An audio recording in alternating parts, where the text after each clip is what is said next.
L'intérêt de la lecture de saint Paul réside surtout dans le fait qu'il est témoin de l'essentiel de notre foi, au moment même où celle-ci éclot après la résurrection de Jésus, et avant que les habitudes ne soient venues l'alourdir. Parmi les éléments constitutifs dès les temps apostoliques, il y a le sacerdoce. Il est du plus grand intérêt de voir comment les apôtres ont conçu le rôle de ceux qui devaient leur succéder. Et plus que jamais, cette découverte est importante à notre époque. La première épître à Timothée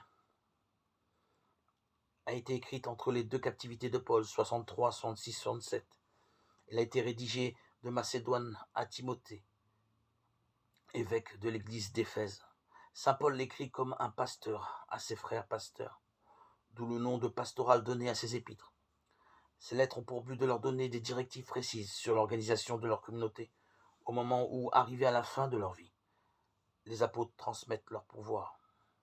Timothée est un homme jeune qui a la responsabilité de l'Église.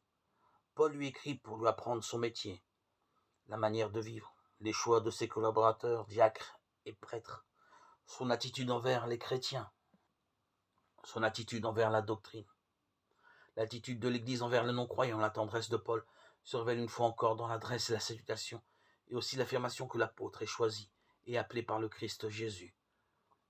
Paul, apôtre du Christ Jésus selon l'ordre de Dieu notre Sauveur, du Christ Jésus notre espérance.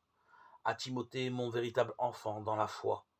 Grâce, miséricorde, paix de par Dieu le Père et le Christ Jésus notre Seigneur. 1 Timothée 1, 1, 2.